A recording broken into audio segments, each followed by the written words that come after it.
Buenas tardes, bienvenidos, bienvenidas señoras, señores. Me satisface muchísimo ver la sala de actos llena, prácticamente sin asientos libres, para una charla más relacionada con la celebración del 5º centenario del título de ciudad villena. Es altamente satisfactorio. La charla de hoy corre a cargo de Ricardo Celiberti Morales.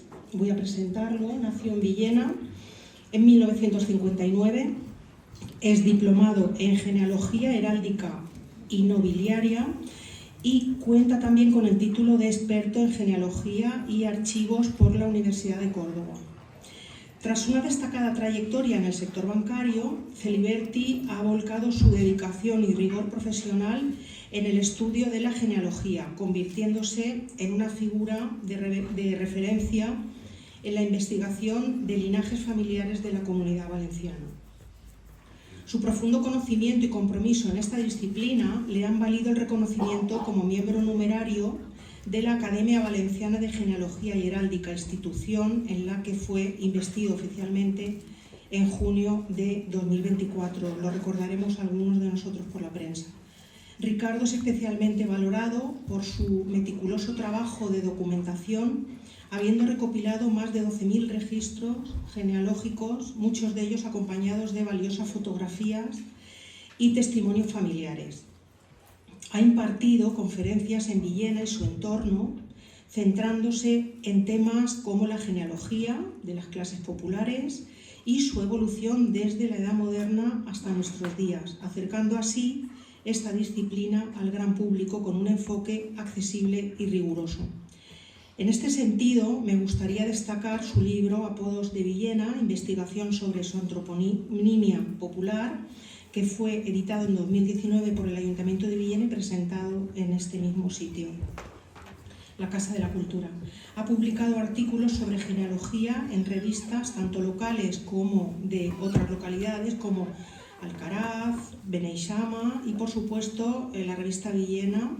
En la de este año también hay un artículo precisamente de genealogía firmado por él, y boletines como el de la Academia Valenciana de Genealogía Heráldica y del Colegio Oficial de Bibliotecarios y Documentalistas de la Comunidad Valenciana.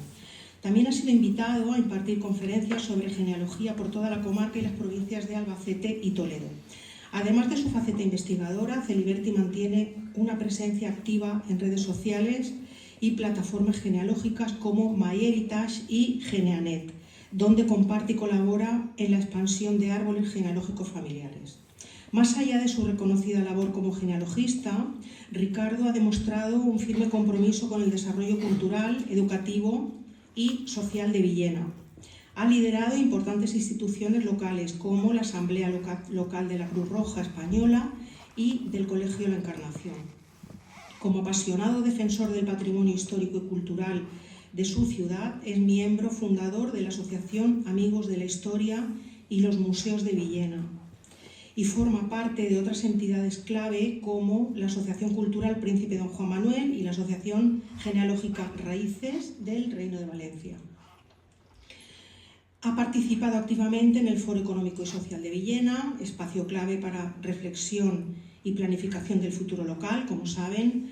Además, desde 2021 ha sido programador del ciclo de conferencias Encuentros Fe, Cultura y Ciencia, que se desarrollan en el Casino Villenense y en el CAM, impulsando el diálogo entre disciplinas y valores en la comunidad. La charla de hoy, ahora ya vamos al tema, con el sugerente título «Descendemos hoy de los primeros ciudadanos de Villena», se enmarca en las actividades programadas para celebrar el 5º centenario de la ciudad de Villena. Se trata, como ya refleja el título, de un enfoque verdaderamente innovador, ya que por lo general en genealogía Partimos de los personajes actuales para proyectarnos hacia el futuro. Por eso los árboles genealógicos tienen una forma estrecha al principio y luego se van abriendo. En esta ocasión, sin embargo, haremos el recorrido inverso, si no me equivoco, Ricardo, tú lo matizas ahora, y nos guiará en el análisis de las huellas que perduran hoy en nosotros de aquellos villeneros y villeneras de 1525. Estoy segura de que vamos a disfrutar. Muchas gracias. Ricardo, tienes la palabra.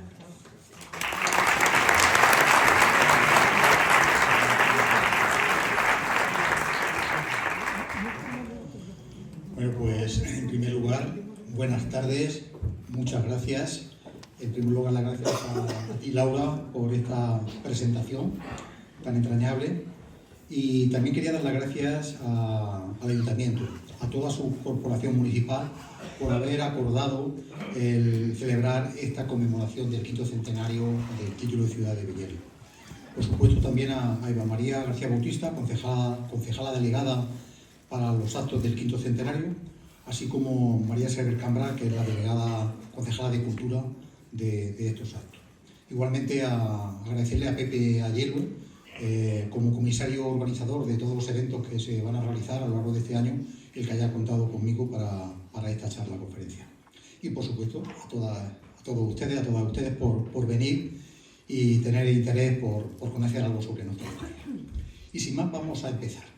Voy primero a comentarles un poco en qué partes se va a estructurar un poco esta presentación, de cómo averiguar si descendemos o no de los primeros ciudadanos de Villena. Hablaremos de algunas fuentes documentales en las que podemos recurrir, es decir, distintos archivos para poder averiguarlo. Hablaremos, en tercer lugar, del método sistemático de búsqueda para investigar un árbol genealógico. Después hablaremos de algunos conceptos básicos de genealogía y, en quinto lugar, trataremos cuestiones sobre parentesco, denominaciones, clases y grados del mismo. Y nos detendremos un poquito más en el apartado de nuestros antepasados, para saber su número, numeración y demás cuestiones que nos pueden sorprender. En séptimo lugar, profundizaremos un poco en la metodología de la investigación genealógica, porque veremos que conforme vamos desplazando en el tiempo se podría complicar. Un poco muy breve sobre Internet y genealogía y sobre informática y genealogía. Y terminaremos viendo algunos ejemplos de árbol genealógico para culminar con la confirmación documental de si descendemos o no de los primeros ciudadanos de Villena. Bien, como decía, comenzamos con la primera pregunta. ¿Cómo averiguar si descendemos hoy de los primeros ciudadanos de Villena o no?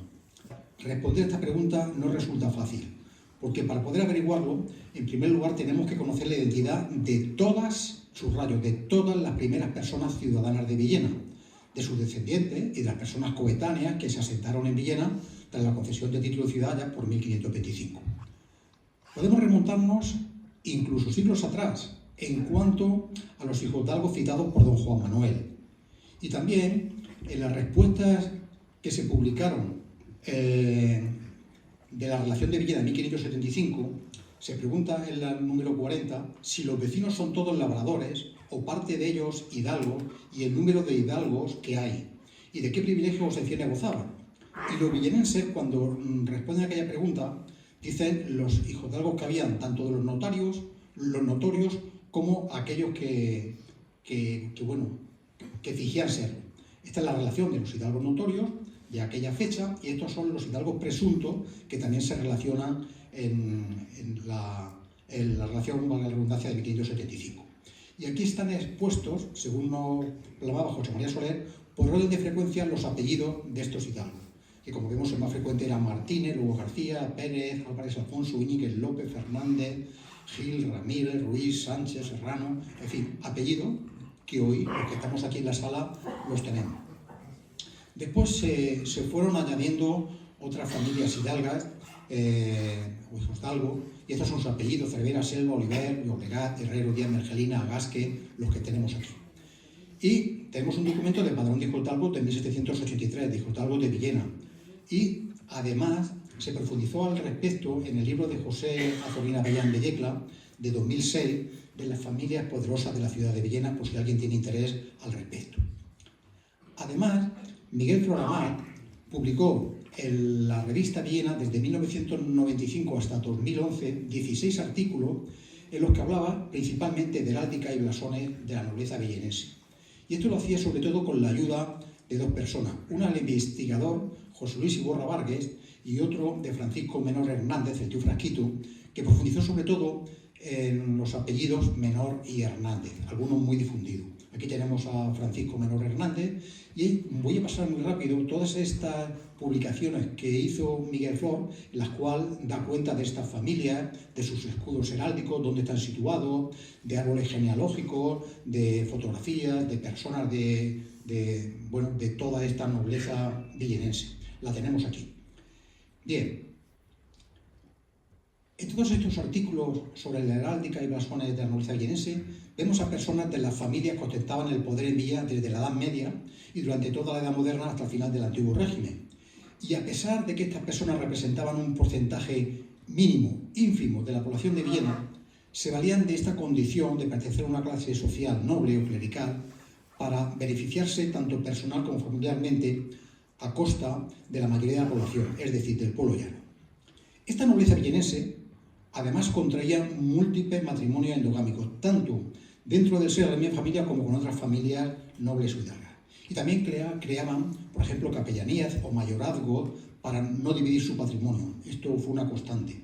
Y todas estas familias han dejado, como hemos visto todos estos artículos y otras muchas publicaciones que hay, una amplia huella escrita en la historia de Villena. Pero yo voy a dejar de hablar de esto, porque el objetivo de esta exposición es precisamente poner el foco en el resto de familias y personas de Villena, es decir, en las gentes pertenecientes al tercer estado, también como sabemos llamado estado llano, es decir, hablar de todos nosotros. Bueno, pues como decía, a pesar de ser la mayoría de la población, estas élites, sin embargo, todas estas personas que no pertenecían a esa clase social poderosa, por regla general han o hemos quedado en el anonimato. Y nuestra historia o la historia de estas personas no figura en ningún escrito de la historia. Pero afortunadamente todavía estamos a tiempo de rescatar esta identidad y su vida y su historia. Nosotros tenemos constancia del nombre y apellido de hombres que habitaban en Villena incluso 50 años antes de la concesión del título de ciudad, cuando estos villenenses se sublevaron en 1475 contra el Marqués. Aquí delante hay un sitio libre. En esa cruel y sangrienta rebelión se cometieron robos, usurpaciones y asesinatos. La leyenda habla de hasta 2.800 muertos, no solo contra judíos y conversos, sino también contra cristianos nuevos. Este fue el primer origen de que a Villena se le concediese el título de ciudad, a costa de muchos muertos. Por ejemplo, la cédula de perdón de 1476 que los reyes católicos otorgaron a aquellos sublevados contra el Marqués que cometieron todos estos delitos, muchos de ellos, o muchos de los cuales han perdurado su linaje hasta nuestros días, según decía literalmente José María Soler. Y aquí tenemos los apellidos que figuran en esa cédula de perdón de 1476 de mayor a menor frecuencia.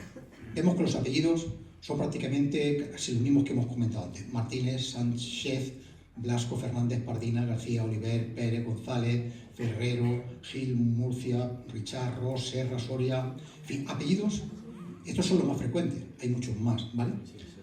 Hay mucha más información que nos da José María Soler, en la que decía eso de que muchos de aquellos linajes de la cédula de perdón se han perpetuado hasta nuestros días. Pero yo quisiera matizar, porque esto hay que contrastarlo y confirmarlo documentalmente de generación a generación. Es decir, el que las personas que estamos aquí tengamos alguno de estos apellidos no quiere decir que descendamos de ellos. Bien, además, en el mismo año en el que se concedió el título de ciudad a Villena, hay un escrito que se remite al ayuntamiento, al concejo de la época, el 16 de julio de 1525, por parte de 33 labradores. Y José María Soler recoge el nombre y apellido de esos labradores. Había un conflicto entre labradores y ganaderos, y uno de ellos pues se dirige al ayuntamiento y tenemos constancia de quiénes eran.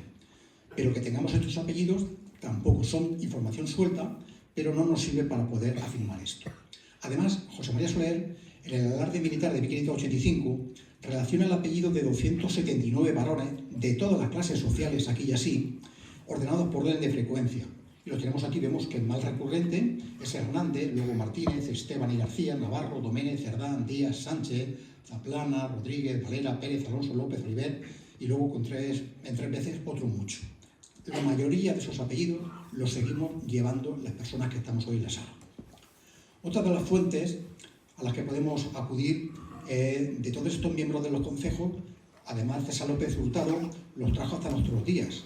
Y además en esta publicación figuran alcaldes pedáneos y de agua desde 1708 y alcaldes de barrio desde 1832.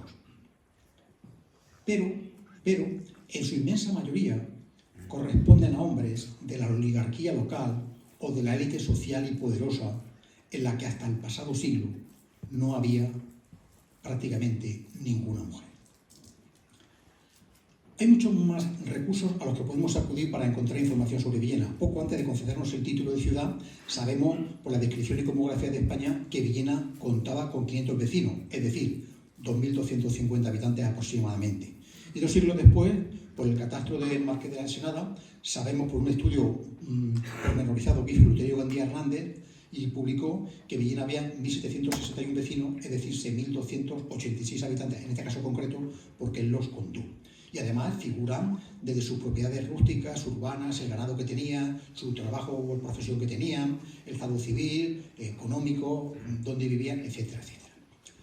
Bien, pero como decía, todos estos datos aislados no son suficientes para saber si descendemos de esos primeros ciudadanos, aunque compartamos, como estoy repitiendo, el mismo apellido. Para poder afirmarlo categóricamente hay que realizar una investigación de nuestra ascendencia y para ello es necesario disponer de registros continuados en el tiempo. En Villena disponemos de registros continuados desde 1559, poco tiempo después de concederse el título a nuestra ciudad. Así pues, tenemos la posibilidad de acceder a los registros de población continuados de Villena más próximos a esa efeméride de la concesión del título de ciudad. Porque, como decía, desde 1559 conocemos la identidad de todas las personas nacidas y bautizadas con el nombre de sus padres y madres en Villena dentro de los cercados de la ciudad, es decir, intramuros. Y desde 7 años después, desde 1566, conocemos la identidad de todas las personas nacidas extramuros. Y desde ese mismo año conocemos el nombre y apellido de todas las personas que se casaron en Villena. Algunas de estas parejas nacieron poco después o en el mismo año de la concesión de título de ciudad, tanto los que se casaron intramuros como extramuros, los conocemos. Y todas estas personas son muy importantes, subimportantes, al igual que sus vidas. Y es necesario que tratemos de conocer si descendemos de ellas en la actualidad o no. Porque estas personas sí que son la totalidad de la población de hace 5 siglos. No solo la que conocemos y la que suele figurar en los libros y en el relato de la historia. Porque por regla general, en los libros de historia y en sus relatos, solo suelen aparecer nobles, clérigos, burgueses, notables, poderosos, famosos y, por supuesto, solo hombres. Pero no solemos ver a la gente del tercer estado o pueblo llano, como decía, y, por supuesto, prácticamente a ninguna o casi ninguna mujer. Por ello, en los libros de historia apenas encontraremos a la mayoría de la población, es decir, a la gente como la que estamos hoy aquí, o lo que es lo mismo, a la mayoría de nuestros antepasados y antepasadas. Tenemos que tener en cuenta que la historia la hacen o la hacemos las personas, todas, las mujeres y los hombres de los pueblos, con nuestras vivencias y nuestras inquietudes, y no solo, como dice el diccionario de la Real Academia Española, aquellos actos de acontecimientos dignos de memoria. Yo creo que las vivencias de las personas llanas y sencillas deberían quedar recogidas por escrito. Y yo me cuestiono, ¿es que acaso no son dignas de memoria y de la historia de nuestras vidas y la de todos nuestros antepasados? Pero gracias precisamente a la genealogía podemos saber si esta gente de hace 5 siglos eran nuestras antepasadas y documentar el relato histórico de nuestros ancestros, que son la inmensa mayoría, como decía, de las personas que habitaron Villena al menos desde el inicio de la Edad Moderna, es decir, coetáneas, la concesión de título de ciudad en 1525. Porque no hay vidas pequeñas. Esta presentación pretende, sobre todo, ser el testimonio de esas vidas ignoradas o olvidadas. Porque el legado de sus vidas lleva a las nuestras. Es su historia, es nuestra historia. Las personas llanas también tenían y tenemos un papel vital en cada época, al igual que en la actualidad. Sus acciones y sus aportaciones son igual de importantes para reconstruir la historia de la humanidad, porque la historia de la humanidad es, en realidad, la historia de todas las personas, de todos nosotros. Y si no contamos la historia de toda la gente, no estamos ofreciendo la versión completa de la historia. Bien, ya hemos visto que ya sabemos que podemos conocer la identidad de las primeras personas ciudadanas de Villena. El objetivo o el fin de esta presentación es que sepamos si descendemos o no de ellas. Y este objetivo, afortunadamente, está a nuestro alcance y podemos averiguarlo. Y lo más importante, el proceso es un trayecto de vida enriquecedor y súper emocionante. Digo de vida porque descubrimos el valor de la vida, de la nuestra y de todas y cada una de las personas que nos precedieron, es decir, de toda nuestra ascendencia. Y lo apasionante a veces es el proceso en sí y las cosas que vamos averiguando sobre ello. Pero, ¿cómo podemos llegar a averiguar si descendemos de esa primera ciudad de Villena? Pues investigando quiénes eran nuestros antepasados, generación a generación, hasta llegar a la generación más próxima a esos años de 1525. Yo les animo a todos, os animo a todos, a descubrir la historia de todas las personas antepasadas que tenemos, quienes hasta ahora, a veces, han permanecido en anonimato como si fuesen invisibles, pero de no ser por cada una de ellas, hoy no estaríamos aquí.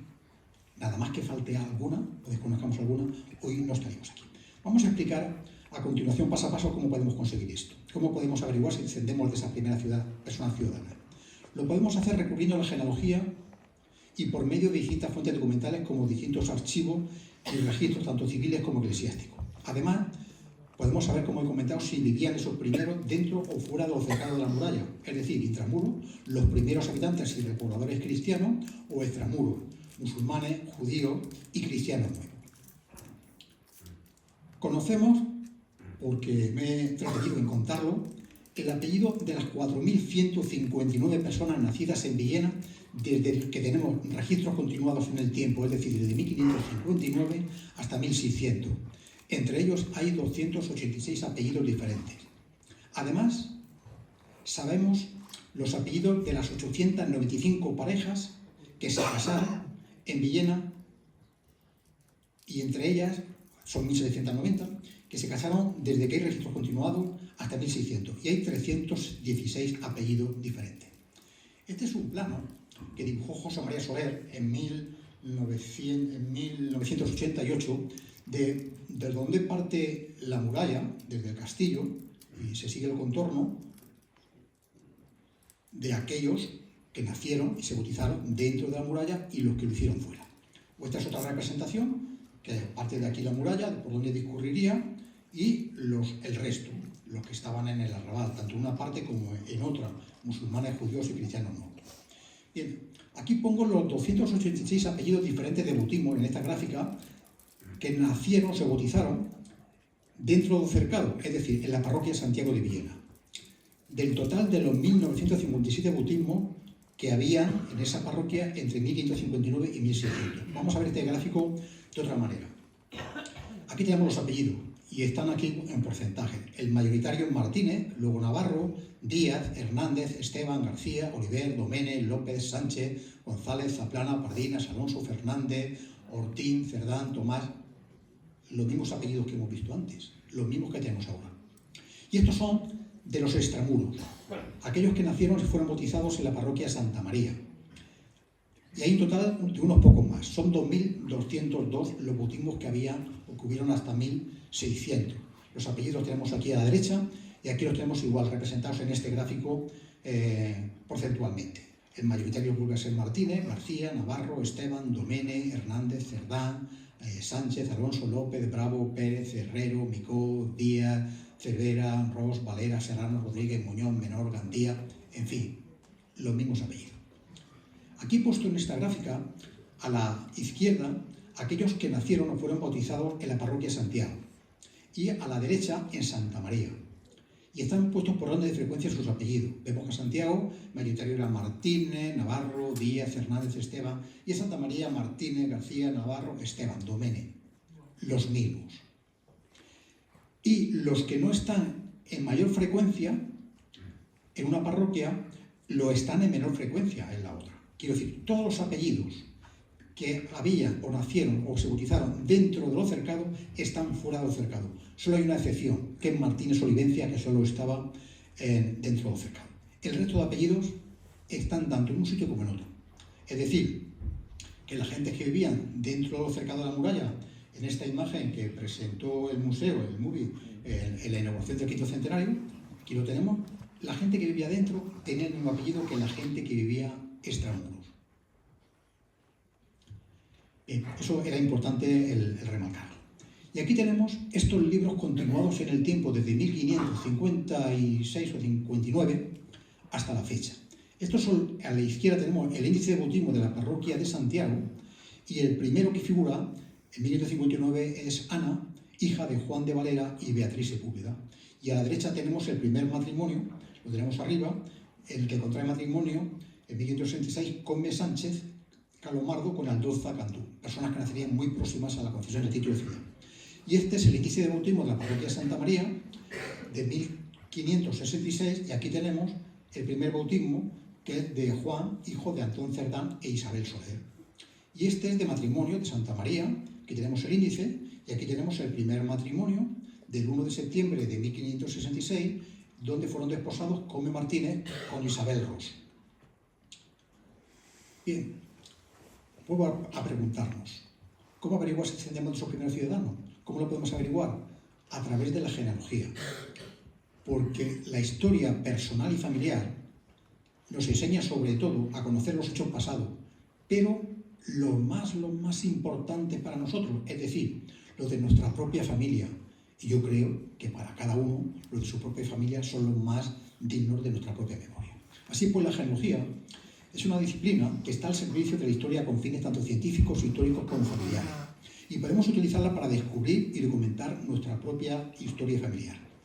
Porque investigar un árbol genealógico es también y sobre todo descubrir nuestra propia historia familiar. Yo quiero comentarles unas cuestiones previas sobre genealogía.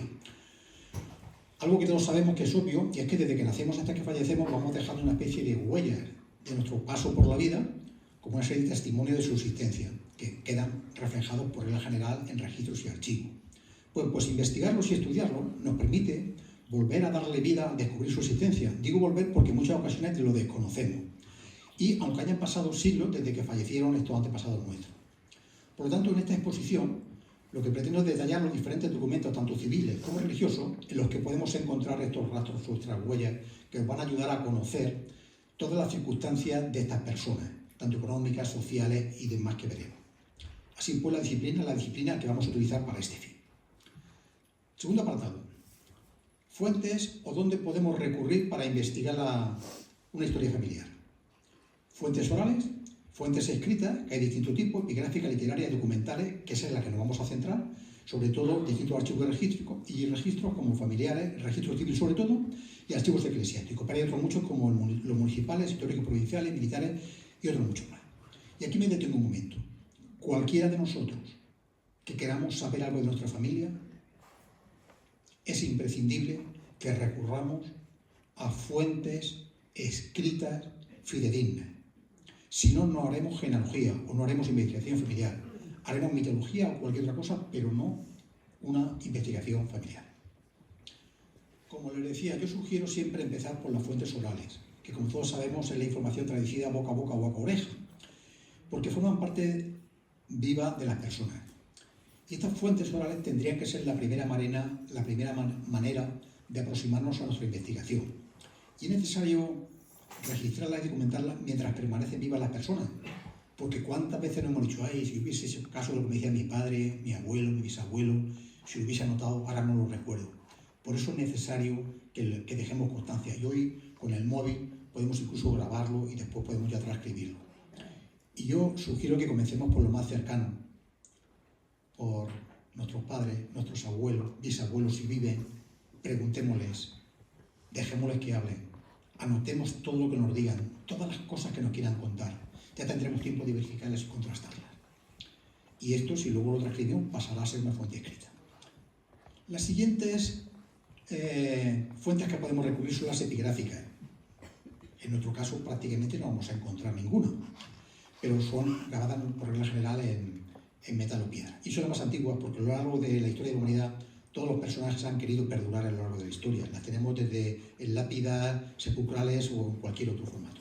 Esta la conocemos todos, está en la iglesia de Santiago y es el sepulcro de la familia de Pedro Medina, donde enterró a sus padres y a su hermano, y está aquí la inscripción en latín. Pero esta otra, sin embargo, es de una persona del pueblo llano. Es un grabado sobre piedra en el Racó de Sancho, en Fontanars del Alforís, de 1759. Y dice, esta hacienda es de don Conde Sancho, mediero Agustín francés. El mediero, es decir, el trabajador de la hacienda, grabó en medio del monte esta inscripción.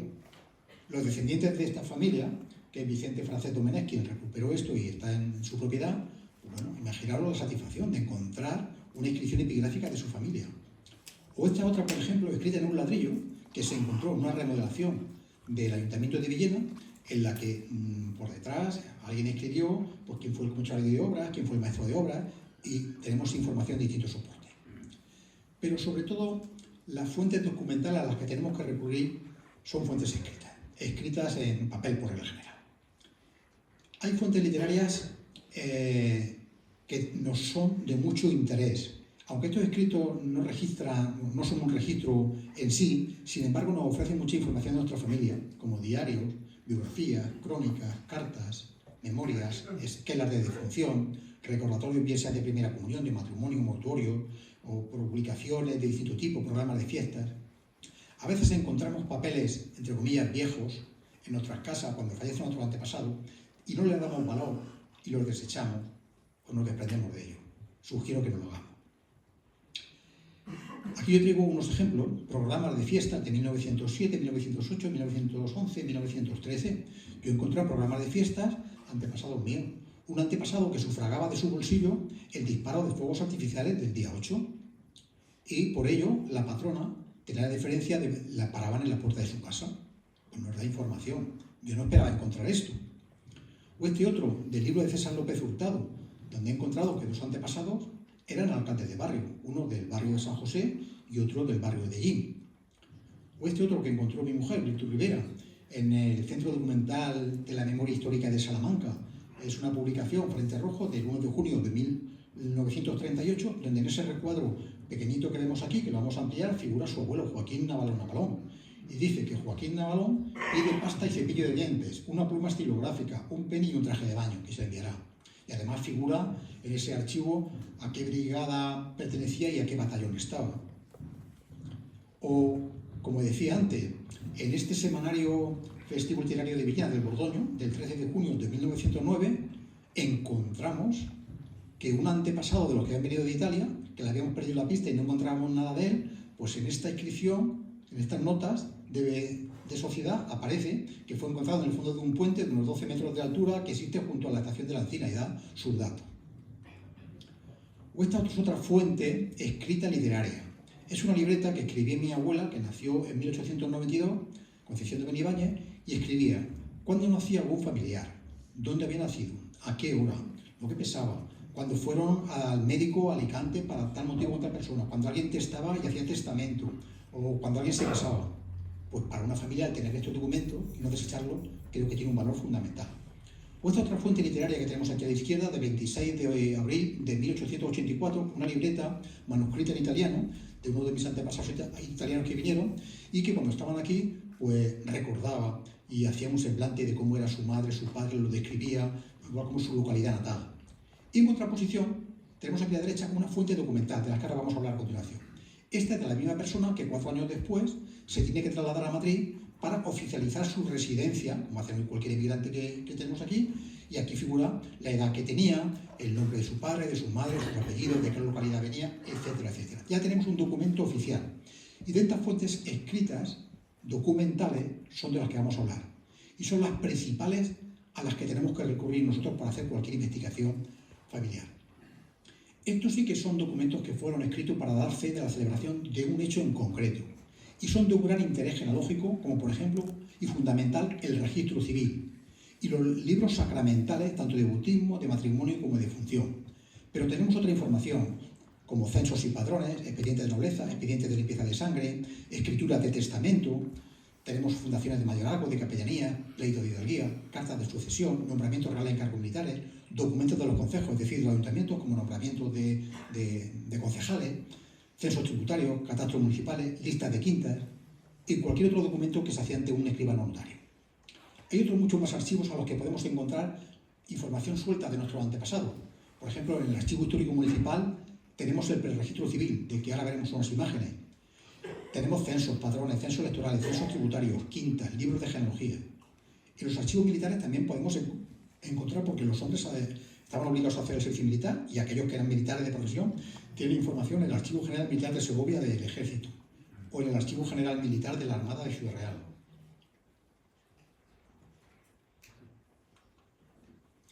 O el Archivo General Militar de Guadalajara. Y una cosa que también sugiero, no solo podemos tener información de nuestros antepasados, sino también de sus propiedades, porque tenemos las contraterías de hipoteca que se crearon en 1763 por una real pragmática de Carlos III en todas las localidades, y después en 1862 pasaron a denominarse registro de la propiedad. O sea, podemos también seguir el rastro de las propiedades de nuestros antepasados. Por ejemplo, en los protocolos notariales, que se hicieron obligatorios a partir de una pragmática de los Reyes Católicos de 1503, es decir, desde 1503 podemos saber todos aquellos, por ejemplo, testamentos de nuestros antepasados. Estos se suelen conservar por regla general en los archivos históricos provinciales. En Villena tenemos la fortuna de que se conserva nuestra ciudad en el archivo. Y estos protocolos notariales contienen las transacciones más significativas de nuestros antepasados, como el testamento. Pero además hay mucha otra información en los protocolos, como emancipación, adopción, tutela, poder, perdón, esponsales, dotes, participaciones de bienes, compras, ventas, permutas, cesiones, arrendamientos y un montón de información que hacían nuestros antepasados. El testamento tal vez sea el más fácil de localizar y además pone de manifiesto desde la mentalidad del testador sus ideales, sus devociones, sus relaciones de parentesco, su posición social, su gusto artístico, sus propiedades, a quién le caben estas propiedades. Traigo un ejemplo. Este es el testamento de un antepasado mío de Alcaraz de 1588. Además de detallar a quién dejaban todos sus bienes, a quién había dejado a sus hijos, los hijos que le debían dinero, pues por ejemplo detalla quién había escrito un libro de su familia y detalla quién era el autor.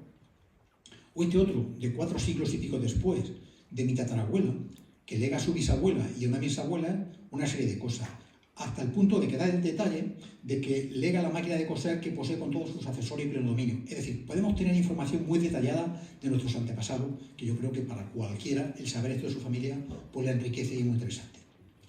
Podemos recurrir a muchos más archivos, como el Histórico Nacional, la Real Academia de Historia o archivos provinciales que tienen cantidad de información. No voy a ponerme a detallarla, pero simplemente decir que hay muchos sitios como el Centro Documental de la Memoria Histórica, especial para la represión de la masonería y el comunismo de época franquista, tal como hemos visto ante un ejemplo de la revista de Frente Rojo, o en las diputaciones provinciales, que tienen mucha información sobre quintas, milicias, beneficencias. Y aunque pensemos que no, pero nuestros antepasados también pleiteaban. Y la Real Chancillería de Valladolid y Granada, que sería más o menos el equivalente al Supremo de hoy en día, podemos encontrar que nuestros antepasados, si tuvieran un pleito y lo recurrieron, su información estará aquí en la Real Chancillería. Y fundamental, las hemerotecas. Hay muchas. Yo subrayo la ABC, la Vanguardia, la Biblioteca Nacional de España o la Biblioteca Virtual de la Prensa Histórica. Pero hay muchísimas más. Y otra hemeroteca, que a veces no caemos en ella, el BOE. El BOE comenzó a funcionar llamándose la Gaceta en 1661 y en 1959 pasó a denominarse BOE. Ahí podemos encontrar información también de nuestros antepasados. Y en las hemerotecas locales, prensa antigua, como hemos visto, revistas, programas de fiestas. A veces no nos lo imaginamos y podemos encontrar información de nuestros antepasados como nos va a pasar a nosotros. Y por supuesto los cementerios, tanto en el propio archivo del cementerio como en las propias inscripciones de las lápidas sepulcrales encontramos información de nuestros antepasados, incluso en algunos casos hasta fotografías. Y si conocemos que algún antepasado nuestro emigró, en los archivos y listas de pasajeros a India también podemos conocer esta información, como me ha sucedido a mí. Decía que iba a comentar algo sobre el registro civil. Comentar que el registro civil en España, bueno, hubieron 2 o 3 intentos, pero el primero que se puso en funcionamiento prácticamente con mayor rigor fue en 1841. Y no fue con carácter general para toda la población española, sino solo para las capitales de provincia, cabezas de partido judicial y localidades de más de 500 vecinos, que no habitantes. Yo traigo aquí el ejemplo de esto del Archivo Histórico Municipal de Viena, de un antepasado mío que el 14 de enero de 1841, es decir, 14 días después de ponerse en marcha este registro, aquí está su inscripción de nacimiento y figura su nombre, el nombre de los padres y de los abuelos. Y bueno, el pueblo de naturaleza, es decir, de localidades de donde procedían, de Aspe, Villena, etc. O esta inscripción, otra que es la derecha, también de preregistro civil, de septiembre del año de ponerse en marcha este registro, y está el matrimonio, figura los contrayentes y los padres. Es decir, en cada inscripción registral que nosotros veamos, que es la base para hacer nuestra investigación familiar, siempre van a figurar quiénes son nuestros padres y nuestros abuelos. Y esta otra, muy curiosa. La ley de 1841 estableció que eran los párrocos los que estaban obligados a suministrar un volante con la información de los sacramentos que realizaban.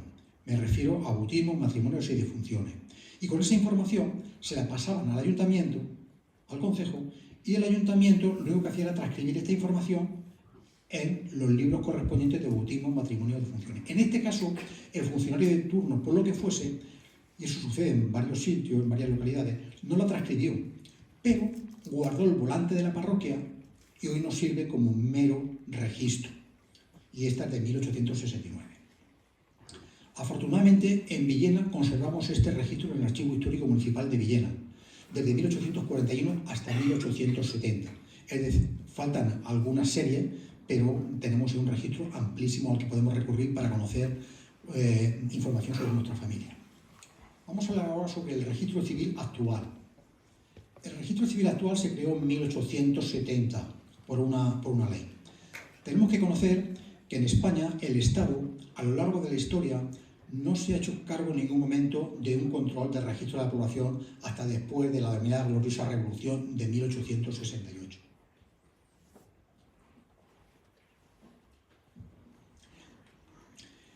Y en la Constitución del año siguiente, de 1869, se proclamó la libertad de culto. Por lo tanto, en España, a partir de ese momento, todos los españoles no estaban obligados a acudir a las parroquias y el Estado tuvo que crear un sistema de control de la población autónomo e independiente de la Iglesia. Y se promulgó la ley de 1870, que entró en vigor en 1871, tal como figura en la Gaceta que antes he comentado. Esta ley se promulgó con carácter provisional y para poco después hacer una definitiva, porque habían habido varios intentos previos de crear este registro civil. Pero estuvo provisional nada más y nada menos que 87 años, hasta 1957. Y entró en vigor en 1871, es decir, que además del archivo previo, del registro civil previo de 1841, en este 1871, tanto uno como en otro, si consultamos cualquier dato de nuestros antepasados, van a figurar sus padres y en algunos casos sus abuelos. Es decir, con el registro civil nos podemos retrotraer a nuestros antepasados al primer tercio del siglo XIX. Bien, el registro civil, en la actualidad las partidas las podemos solicitar de tres maneras, bien por internet, por correo postal o presencialmente. Yo siempre recomiendo que se solicite una partida literal, si no nos pueden dar solo un extracto de la información. Y esta debería ser, como comentaba antes, la primera fuente documental a la que tenemos que recurrir, para saber quién es nuestro padre y nuestra madre. Se podrían sorprender, porque yo he estado en algunos sitios dando alguna conferencia y personas del público han dicho, no está loco.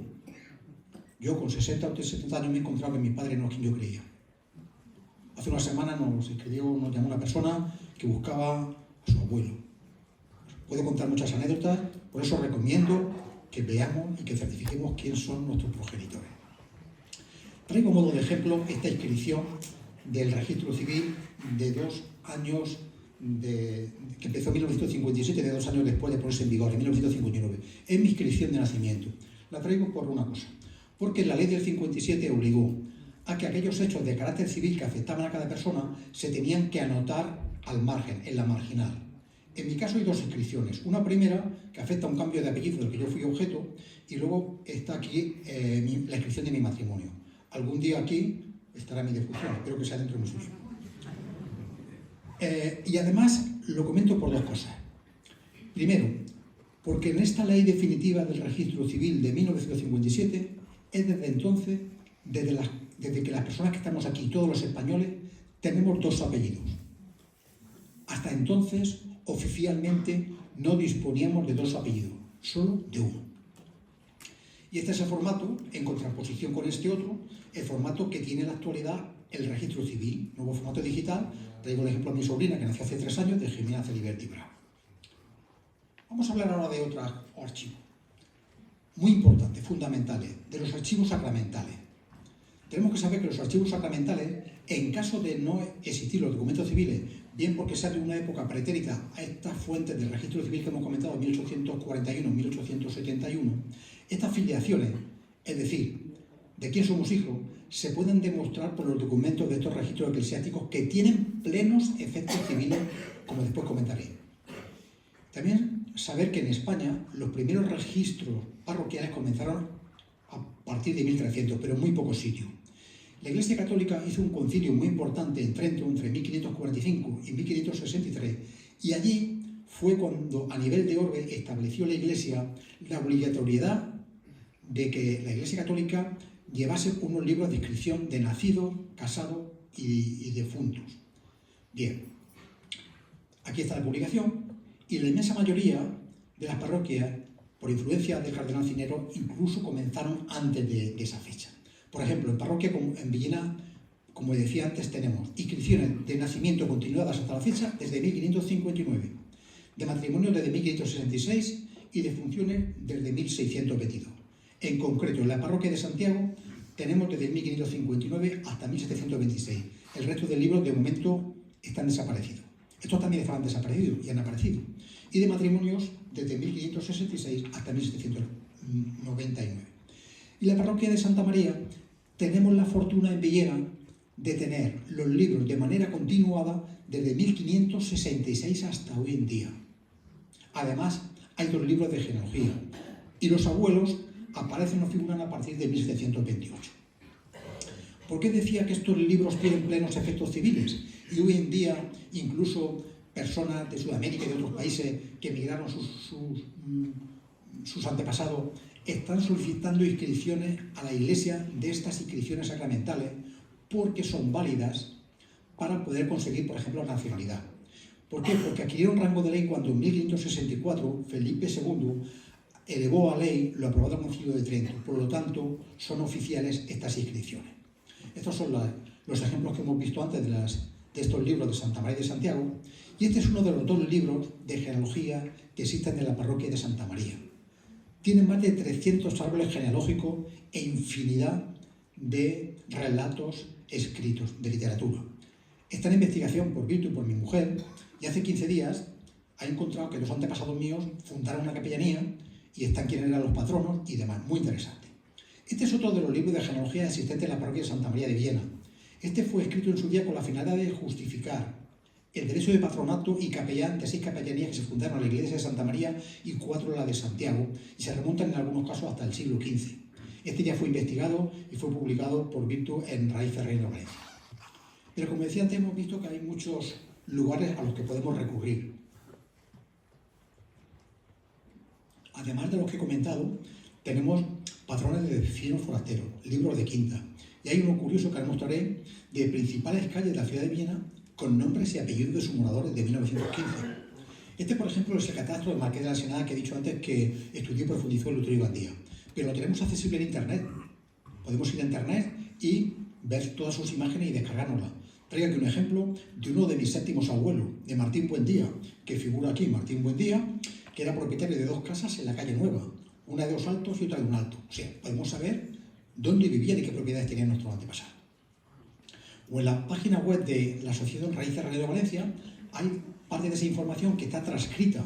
Hay, por ejemplo, un censo de Villena de 1770 y otro censo electoral de 1889 que los tenemos ya transcritos, no tenemos ni que transcribirlo. O este es un padrón de forasteros de Villena de 1825 del Archivo Histórico Municipal de Villena, donde figuraban aquellas personas, emigrantes, entre comillas, que venían a Villena y se tenían que registrar como tales inmigrantes. Y figuran aquí unos antepasados míos, Pujalte, que venían de Aspe, decía la edad que tenía, su profesión, quién era su mujer, la edad que tenía, los hijos que tenía, etcétera, etcétera. Y este es el listado que les decía antes, de 1915, de las principales calles de la ciudad de Villena. Aquí tenemos calles de la Corredera y pone Ramón Campos, María de Tal, Pascual Cortés, todas las personas, cabezas de familia, que vivían en esa calle. Y aquí tenemos las calles que había en la Corredera, Canaleja, Trinidad, Sagasta, San Francisco, Chapí, Blasco, Zapatero, San Sebastián, en fin, y aquí el resto de calles, y cuántos vecinos vivían en cada una de esas calles, con la descripción en cada hoja correspondiente.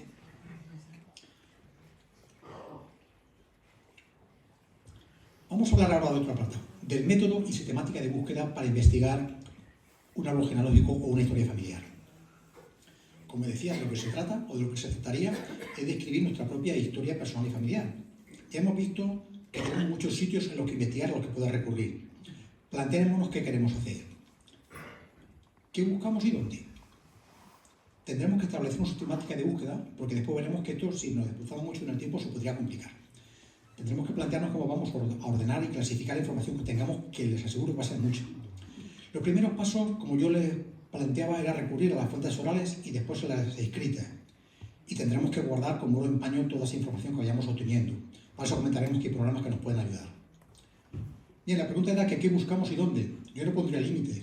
Yo buscaría toda la ascendencia de una persona y la máxima información sobre ella, al menos desde 1525, que es de lo que se trata.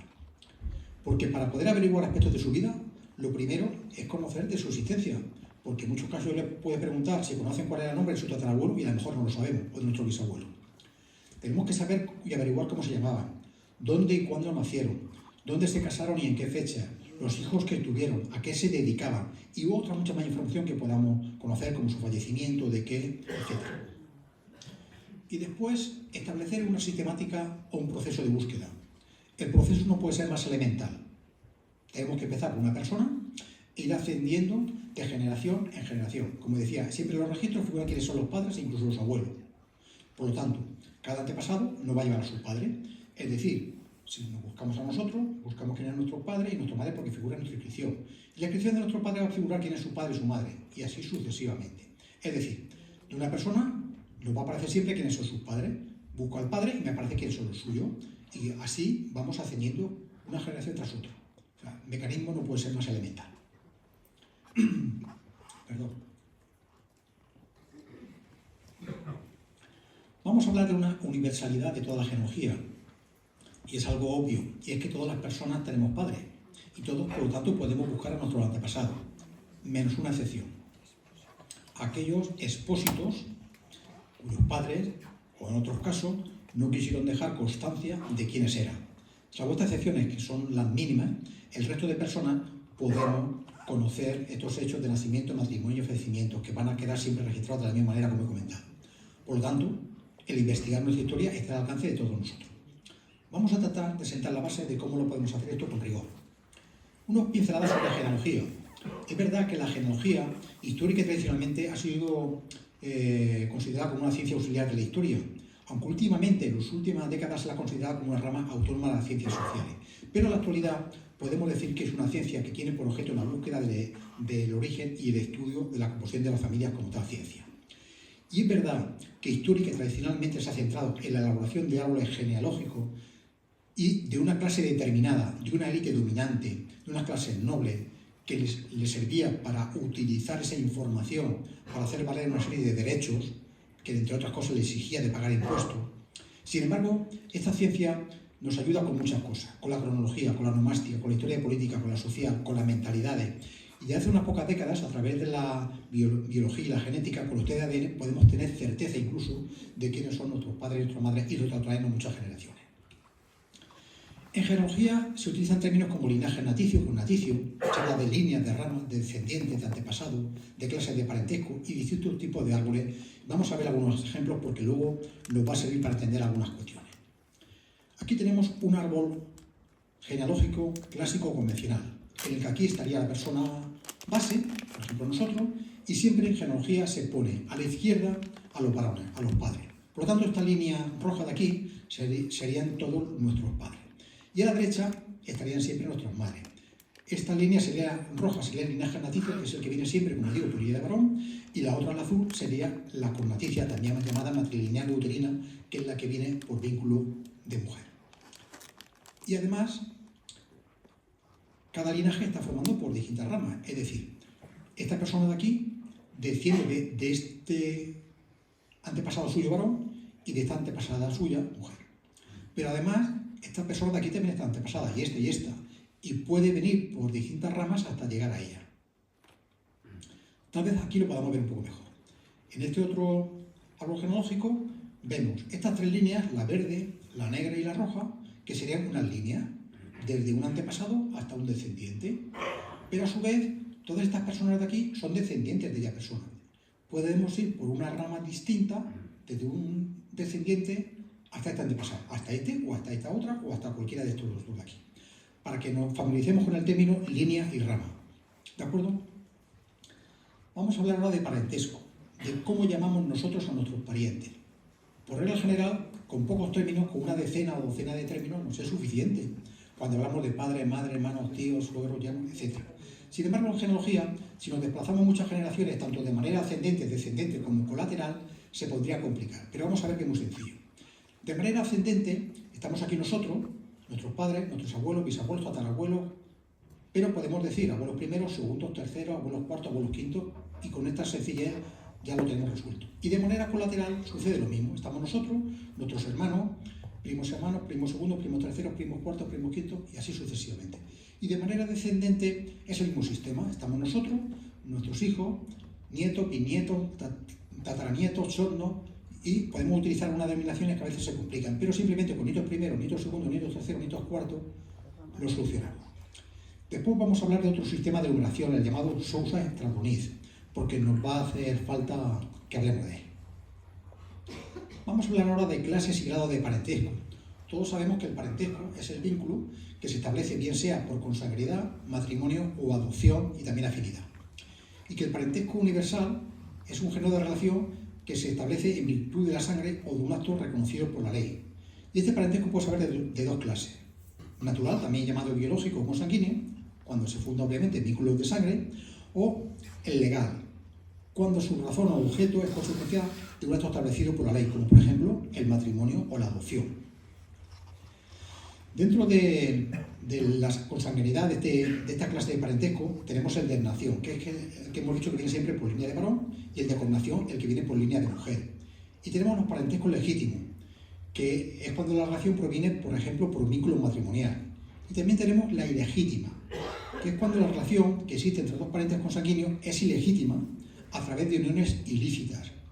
Pero esto, sin embargo, a lo largo de la historia se ha legitimado. Su matrimonio legítimo se ha convertido en legítimo porque se obtenía una dispensa. Bien, vamos a hablar ahora de los tipos de parentesco legal.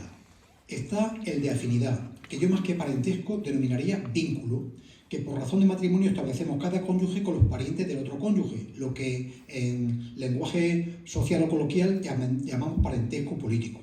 Es decir, como ejemplo, los parientes de cada cónyuge no adquirimos parentesco con los parientes del otro cónyuge a nivel legal. Aunque los tratemos como parientes, por ejemplo, los consuegros o concuñados no son parientes legalmente, es decir, se pueden casar entre ellos, por ejemplo. Tenemos el parentesco legal espiritual, que ahora no, pero anteriormente o antiguamente era muy importante. Es el que se instituye entre cada padrino y madrina con sus respectivos ahijados o ahijadas por la administración de los sacramentos de bautismo y matrimonio. Esto era una causa de ilegitimidad de un matrimonio, por ejemplo. Y también el parentesco legal civil, que es el que se origina, por ejemplo, por la adopción o el matrimonio.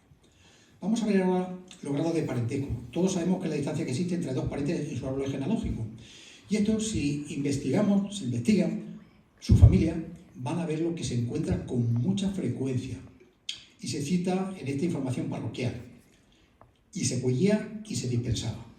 Aquí tenemos en la columna de la izquierda el grado de parentesco, primer grado, segundo, tercero, cuarto. En la segunda columna tenemos el parentesco que llegan entre ellos. Y la última, quién era su antepasado común. El grado de parentesco de primer grado, entre ellos eran hermanos, es decir, tenían su padre y su madre en común. El segundo grado, entre ellos eran primos hermanos, por lo tanto tenían abuelos en común. el tercer grado eran primos segundos, tenían un bisabuelo común, y así sucesivamente. Pues quería comentar algo sobre la endogamia, que como sabemos es la práctica de contraer matrimonio entre sí personas de ascendencia común, y que en la nuestra, en la cultura católica, la endogamia ha sido contemplada casi siempre con repugnancia en los grados más cercanos. En otras culturas no pasaba eso, por ejemplo la egipcia o en otras de Sudamérica. Por ejemplo, casarse padre con hija o hermanos con hermana. En nuestra cultura esto no se ha dado. Sin embargo, sí que se ha permitido un grado más alejado, donde se ha hecho con total normalidad entre primos hermanos, entre tío y sobrina, aunque para realizarlo y que fuese lícito hacía falta una dispensa. Vamos a ver algunos ejemplos de esta dispensa. Estos son todos de antepasados nuestros. Este de Alcaraz, de un antepasado mío, del 8 de noviembre de 1580, donde pone aquí que se dispensó su santidad en el cuarto grado. Por lo tanto, eran primos terceros, es decir, que tenían un tatarabuelo en común. Este otro es de Albacete, de 1591. Dice que por ser deudos en segundo grado, es decir, eran primos hermanos, por lo tanto tenían un abuelo en común. Estos dos casos, uno de Villar de 1607 y otro de Almasa de 1734, en ambos están dispensados en cuarto grado de consanguinidad, dispensados en cuarto grado de consanguinidad y cuarto grado de consanguinidad. Es decir, eran primos terceros, tenían tatarabuelo en común en ambos casos. Este es de Villena, de 1715, dispensados de Santa María, dispensados en el tercero, lo vemos aquí, tercero y cuarto grado de consanguinidad. Es decir, eran primos segundos y terceros, por lo tanto tenían tanto bisabuelos como tatarabuelos en común. Este es de Cudete, parientes en dobles tercero y cuarto grado de consanguinidad, es decir, eran primos, segundos y terceros y tenían bisabuelos y tatarabuelos en común. Este es de Benejama. En este caso habla de que están dispensados en el cuarto grado de afinidad. Ya explico antes, la afinidad es la relación que establece un cónyuge con respecto del otro. Este no es de ningún antepasado, pero lo traigo porque es muy curioso. Es de Fuenteliguera de 1912, porque dice en rojo, están dispensados en primer grado de afinidad, en segundo de consanguinidad y de segundo de parentesco espiritual. Lo voy a explicar. Tenían padres en común y abuelos en común. El caso concreto es que un viudo se casa con su cuñada, que a su vez tiene unos abuelos en común que habían sido sus padrinos de bautismo. Un galimatías, pero bueno. Vamos a hablar ahora de antepasado. Esto puede que sea lo que más me cueste explicaros. ¿De quién son nuestros antepasados? Más que quién son, el número. Aquí en la columna de la izquierda tenemos las generaciones de manera correlativa, primera, segunda, tercera y cuarta. La vamos a ir viendo de manera correlativa. Y a la derecha tenemos el número de antepasados que tenemos en cada generación. En la primera estamos nosotros solos, en la segunda es el doble, tenemos 2 padres. En la siguiente el doble, 4 abuelos. En la siguiente el doble, 8 bisabuelos. En la siguiente 16 tatarabuelos. En la siguiente 32 cuartos abuelos en la sexta generación. Es decir, en la generación sexta tenemos 32 antepasados cada una de las personas que estamos aquí. Vamos a verlo ahora a partir en series de 5 en 5. En la generación décima tenemos 512 antepasados. En la decimoquinta tenemos 16.384. En la vigésima, 524.288 antepasados. Estamos hablando de aproximadamente la generación en la que se nos concede el título de ciudad. Hace 20 generaciones. Podría ser 22, 18. En la siguiente generación, en la 25ª, tenemos más de 16 millones de antepasados. En la 30ª, más de 536 millones de antepasados. En la 32ª, más de 2.000 millones de antepasados. Aquí tenemos, como decía, de manera correlativa hasta la 32ª. No he puesto más para que no se viese tan pequeño y no se pudiese ver. De esa sola generación, nuestros antepasados son, en la generación 32ª, más de 2.000 millones, pero la anterior tenemos más de 1.000 millones, y la anterior más de medio millón. Es decir, nuestros antepasados son la suma de todas estas cifras que tenemos a la derecha. Continuamos. La 35ª tenemos más de 17.000 millones. En la 40ª, más de 549.000 millones. En la 45ª, más de 17 billones con B. Y la 50ª, no voy a seguir más de 562 billones de antepasados. Bien, yo ponía el ejemplo de la 32ª. Hace aproximadamente unos 800 o 1000 años, entre los siglos 9 y 11. ¿Y por qué esta horquilla de años o de siglos? Porque las generaciones no tienen un número determinado de años. fluctúan o varían en función de la edad de que se casan nuestros progenitores y de si nosotros somos el primero o el 20º hijo. Y si se casaron con 20 años y yo soy el primero, esa generación será más corta, pero si se casan a los 30 y tienen años hasta los 40 y tantos, esa generación pues durará 30 y tantos años. Y aquí viene la pregunta. ¿Cómo podemos tener cada persona que habitamos hoy el planeta Tierra, hace 32 generaciones, más de 2.000 millones de antepasados, si en esa época no había esa población en el planeta? Es imposible. Matemática, numérica y genológicamente es así. Vamos a ver por qué es esto así. Vamos a tratar de explicarlo. La respuesta nos la da uno de los principios de toda genealogía ascendente, y es que a lo largo de las generaciones los antepasados comienzan a repetirse. En genealogía esto le llamamos impreso, es decir, hay un punto en el pasado en que la ascendencia, en lugar de expandirse, se repite. Y esto se puede explicar por el coeficiente de relación endogámica. Con este método que les decía antes que íbamos a ver, el método Sousa, se puede explicar mejor. Este sistema de numeración, que lo inventó un fraile español en el siglo XVII, Jerónimo de Sousa o de Sousa, de las dos maneras se llamaba, y por eso se llama de las dos formas, y que luego en el siglo XIX lo popularizó un alemán, apellidado Stradonit, como se pronuncia. Bien, se basa en lo siguiente. Nos ponemos aquí nosotros, la persona base, la persona que sea, y se ubica siempre en la generación anterior al padre y a la madre, colocando siempre, como decía, a la izquierda al padre y a la derecha a la madre. Y en la siguiente generación ponemos a su padre y a su madre. Y le vamos poniendo números correlativos. 2 y 3, la siguiente generación, 4 y 5, 6 y 7, y así con cada uno de nuestros ascendientes. Por ejemplo, el número 8 sería, como está a la izquierda, el padre del padre del padre de la persona en cuestión. O el número 15 sería la madre de la persona base. O el número 22, que lo tenemos aquí, que está a la izquierda, sería el padre de la madre, de la madre del padre de la persona en cuestión. Bien, esto nos va a servir para entenderla después algo. ¿Por qué?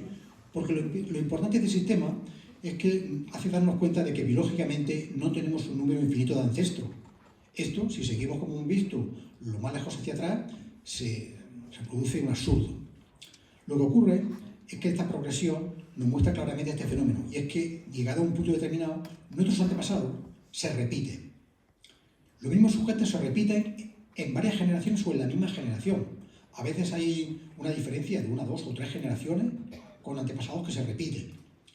Porque siguiendo hasta lo máximo atrás que nos podamos remontar, no vamos a encontrar a miles de millones de nuestros antepasados, sino solo 1 o 2. El primer hombre y la primera mujer de nuestra especie. Bien, yendo hacia atrás, como decía, vamos a comenzar a ver repetido con diferentes números de Sousa a nuestros antepasados. Por lo tanto, yo quiero subrayar que tenemos que tener mucho cuidado con las ideas preconcebidas de las distintas razas, etnias y los prejuicios que ello acarrea. Porque todas las personas, todos los seres humanos, somos mucho más hermanos de lo que nos creemos. Porque si encontráramos, por ejemplo, una ascendencia en línea directa con un antepasado de hace 32 generaciones, más de 2.000 millones de personas podrían compartir con nosotros ese ascendiente o ese ancestro. No importa, por lo tanto, el color de la piel que tengamos, ni el idioma que hablemos. Todos compartimos los antepasados, los ancestros.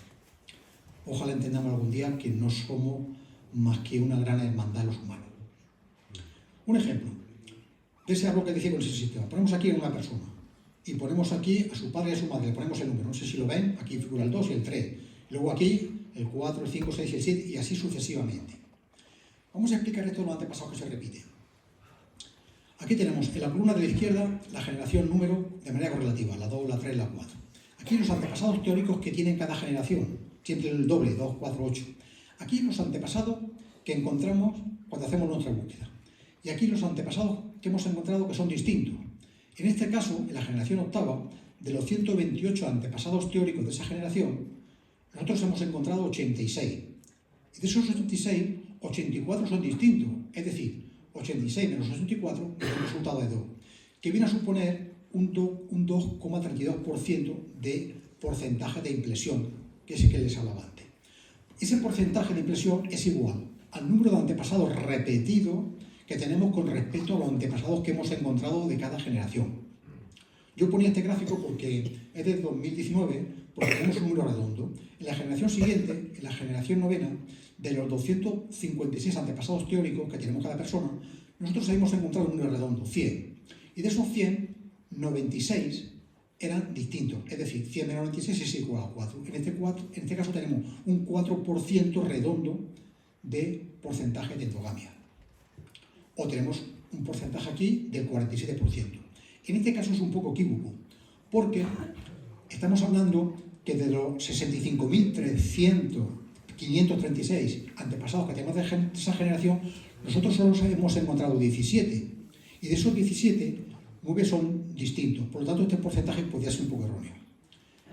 Más reciente tenemos porcentajes del 61%, pero también el número de antepasados encontrados es pequeño. Sin embargo, le voy a poner ahora un caso que no, ese porcentaje sí que es más real. Estamos hablando de los antepasados del rey Juan Carlos I de España. De los casi 5 millones de antepasados conocidos, que lo tenemos aquí en total, los casi 5 millones de antepasados repetidos del rey Juan Carlos, de 24 generaciones hacia atrás, nos estamos remontando hasta al siglo, principio del siglo XI, al año 1031, de esos casi 5 millones de antepasados del rey Juan Carlos, solo 3.087 son distintos. 2.096 antepasados son repetidas varias veces, algunos repetidos hasta 40.924 veces con distintos números de Sousa en su ascendencia. Eso quiere decir que el rey Juan Carlos tiene un 99,98% de porcentaje de impresión, o lo que es lo mismo, de endogamia. Aquí tenemos algunos de sus familiares que consta repetido hasta 40.000 veces. O sea, en su genealogía veríamos que tiene 40 personas que tienen hasta 40.000 veces repetidas en su árbol genealógico.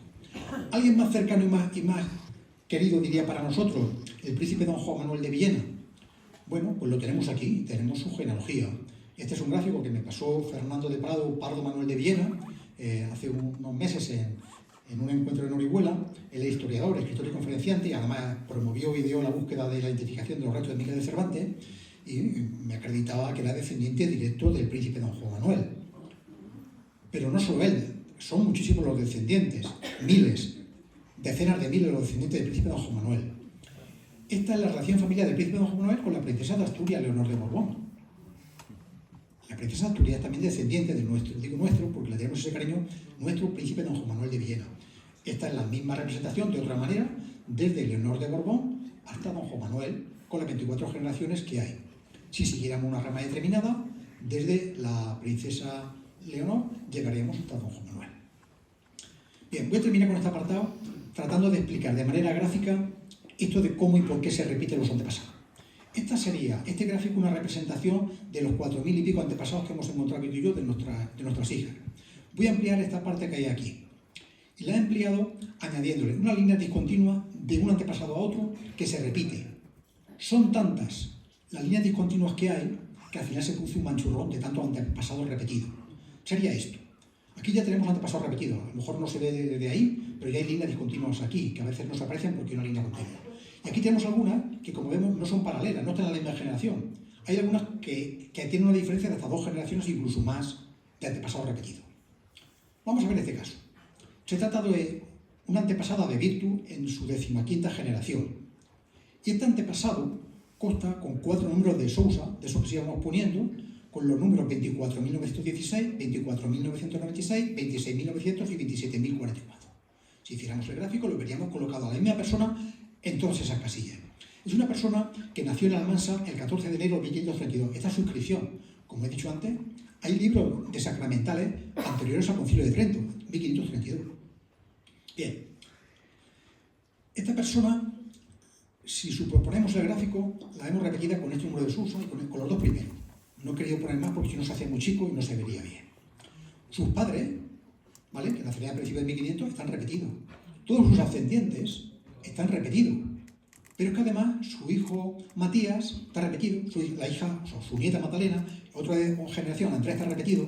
Y luego resulta que Andrés y María tienen a María y a Andrés entre otros hijos. Estas 2 personas, 2 hermanos, son antepasados de Virtu. Por lo tanto, todos sus antepasados van a estar repetidos. Eso nos sucede a todos los que estamos aquí, ¿eh? Como muestra un botón, entre Virtu y yo hemos encontrado 125 relaciones comunes entre nosotros de 70 antepasados diferentes. La relación más cercana es de 6 ascendencias por mi parte y 8 por la de ella, es decir, hay un decalaje de 2 generaciones. Y la más lejana de 14 por mi parte y 15 por la de ella, y nos estamos remontando a 1547. Aquí están todos, los podríamos ver todos con el número de Susa que tiene cada uno. Bien, lo importante de esto es que tengamos claro que todos los seres humanos compartimos ancestro, compartimos antepasados, compartimos ADN. Vamos a ir avanzando y casi terminando. Vamos a hablar de la metodología que tenemos que seguir para investigar un árbol genealógico hasta 1525, porque como hemos visto, conforme vamos retrocediendo en el tiempo, cada vez tenemos más antepasados, tendremos que tener una sistemática para no confundirnos. Por esta repetición de antepasados que he comentado, a la hora de realizar una investigación, un árbol genealógico, yo recomiendo que lo hagamos de todos los ascendientes, tanto de la rama paterna como de la materna.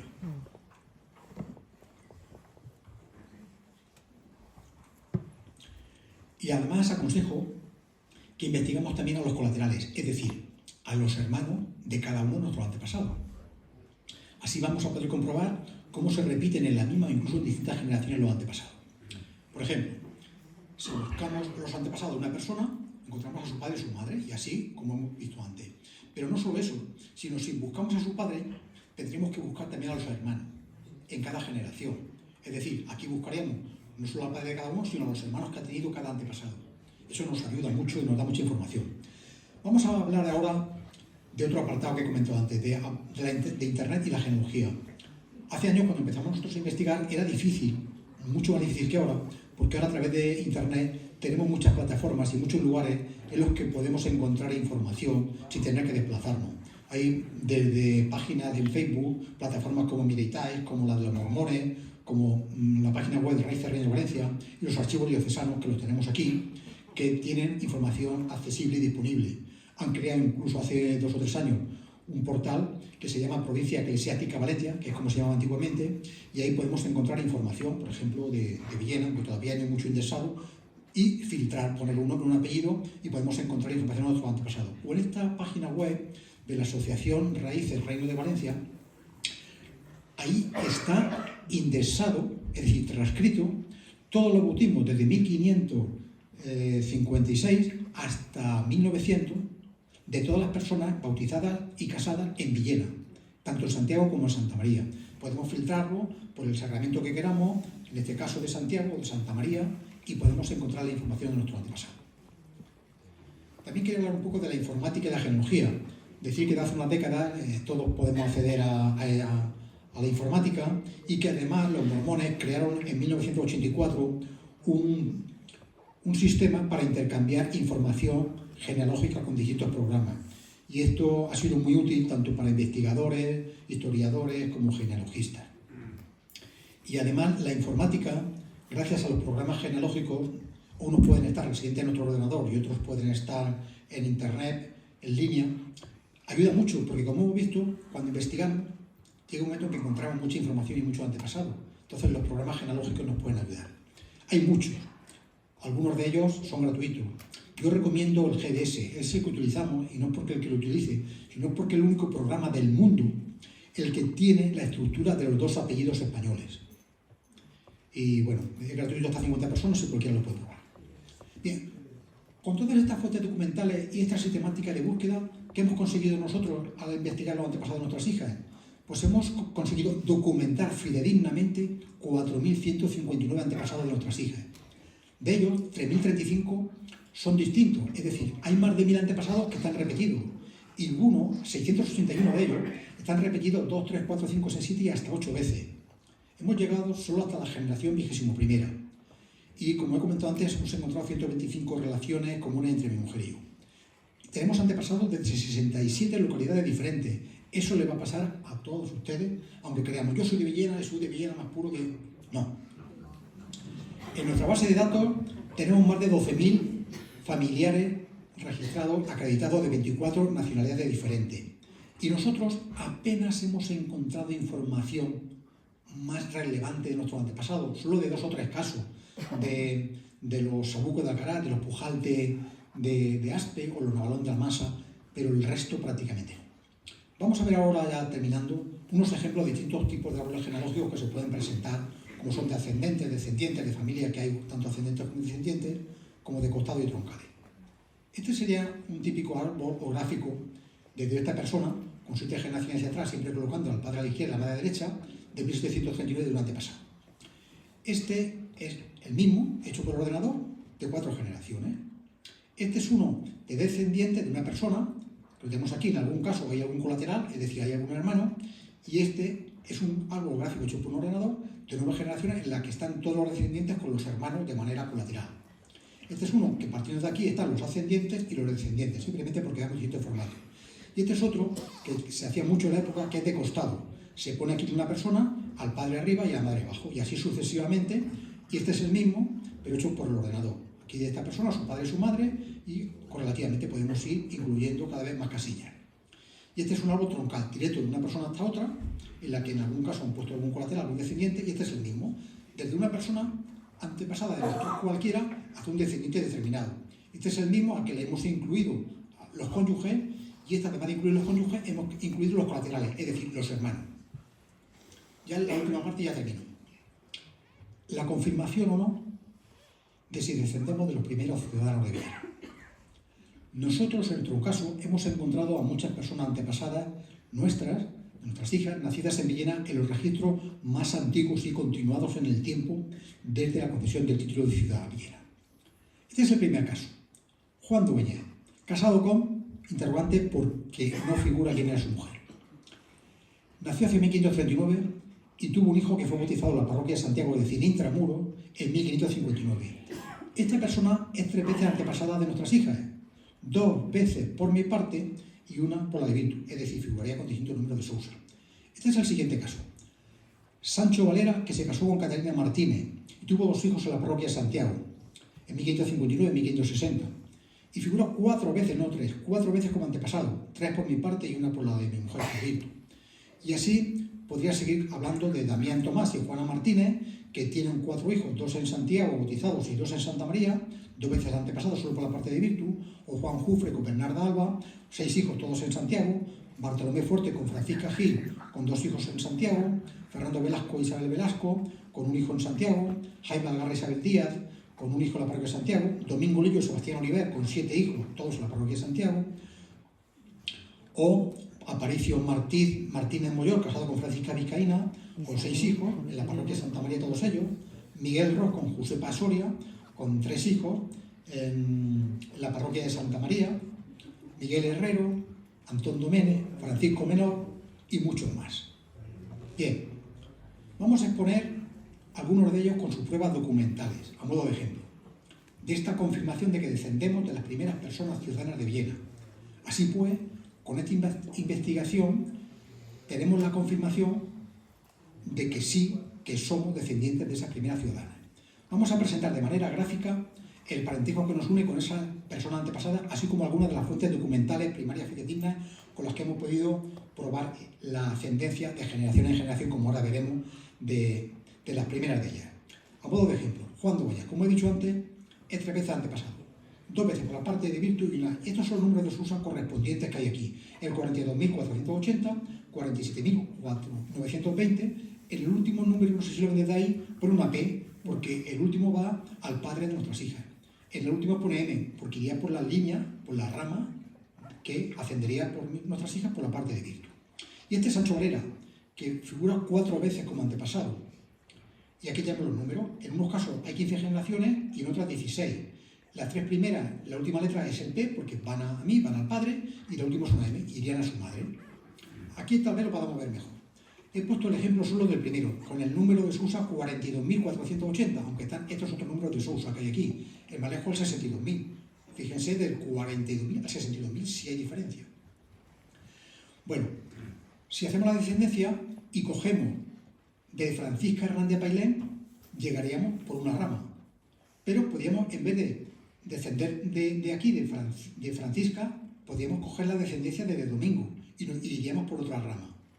Y si cogiésemos la de Domingo, a su vez, tendríamos otra bifurcación, como vamos a ver.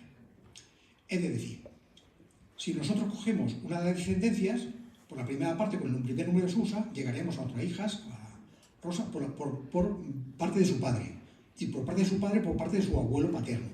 En este caso, llegaría también a Ricardo, pero en vez de venir por mi abuelo paterno, vendría por mi abuela materna. Y en este otro caso llegaría a Virtu porque descendería de otra rama. Aquí tal vez lo podamos ver gráficamente de otra manera.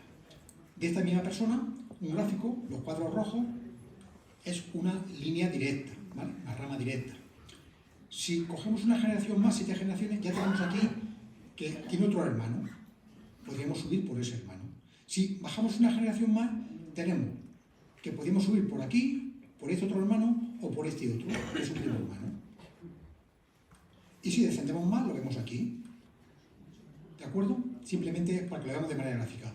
Aquí tendríamos todos los antepasados, es muy pequeño, con los 550 descendientes de esa persona hasta hoy en día, que tenemos localizado. O este es otro ejemplo de Sancho Valero, que tenemos relación con 4 números de Sousa. Está repetido 4 veces. Y aquí tenemos los 4 números, el 16.000, que es el primero que tenemos aquí, y el último el 62.000. Depende de por dónde subamos, ahí por 3 partes vienen por la ascendencia de su padre, mía, y por otra por la de la madre. Depende de qué rama cojamos. Por eso explicaba antes lo de las ramas y las líneas. Vamos a ver este caso en concreto. Este que hemos visto antes, el primer número de Sousa, el 42.480. Bien, vamos a ir viendo de generación en generación las fuentes documentales escritas, primarias y fidedignas con las que nosotros nos hemos sustentado para poder demostrar esto. El primer caso, estaría nuestra hija, que está aquí delante. Esta es su inscripción del registro civil, que pone quién es su padre y su madre. En la siguiente estaría mi inscripción de nacimiento, de 1959. En la anterior tenemos a mi madre, de 1922, de la parroquia del registro civil de Santiago. En la siguiente es del registro civil también, de José Morales Muñoz, también de Santiago. En la anterior ya nos vamos al preregistro civil que he comentado antes, de 1862. Era de la parroquia de Santiago. En la anterior generación ya estamos en 1840 y los tenemos también del preregistro civil. Ya a partir de ahora ya no hay información de los registros civiles. Ya tenemos que recurrir a los registros sacramentales. Perdón. En este caso es su antepasado anterior, de 1817, de la parroquia de Santa María. Este es de 1780, también de la parroquia de Santa María, de 1780, como digo, del 9 de octubre. Esta es una generación anterior. Hay 2 folios porque está en el folio recto y en el vuelto de detrás, de 1748, de la parroquia de Santa María. Esta es la justificación de su antecesora, Francisca de Bailén, de la parroquia de Santa María, de 1716. Este es de la parroquia de Nuestra Señora de la Asunción de Villar. Es decir, la madre fue bautizada en Villar. Tenía antepasados en Villar, Gaudete, Almansa y Villena. En Villena porque su madre, Francisca Dueñas Esteban, bautizada en 1668, fue bautizada en Villena. Su antepasado, ya nos vamos a la parroquia de Santiago, en 1628, que es Pedro Dueñas. La inscripción anterior es de 1581, ya también en Santiago. La anterior lo tenemos aquí a Juan, de 1559, donde además, como vemos, no figura quién era la madre. Se ve que no era importante quién había sido la madre. El padre se supone que fue. En la generación anterior tenemos a Juan Dueñas. Es decir, hemos visto que esta persona nacida hacia 1539, generación a generación, con las fuentes documentales con las que tenemos que ver. En fin, hemos demostrado con estas pruebas que descendemos de los primeros ciudadanos de Viena. Lo mismo podríamos hacer y ver los ejemplos del resto de personas o de pruebas que hemos visto aquí, o de muchas más que tenemos. Y esto mismo está al alcance de todas las personas que estamos aquí en la sala. Y no es difícil hacerlo. Esta es nuestra página web genealógica, que tiene más de 12.000 familiares, y seguro que la mayoría de las personas que hay aquí comparten con nosotros algunos de estos antepasados. Por lo tanto, otra vez les pueda servir la información que nosotros tenemos. Es decir, que ya sabemos cómo y dónde investigar la historia de nuestra familia y de nuestros antepasados. Así pues, averiguar si descendemos de las primeras personas tituladas como ciudadanas de Viena está al alcance de todas las personas que estamos aquí. Ánimo y a descubrirlo. Muchas gracias.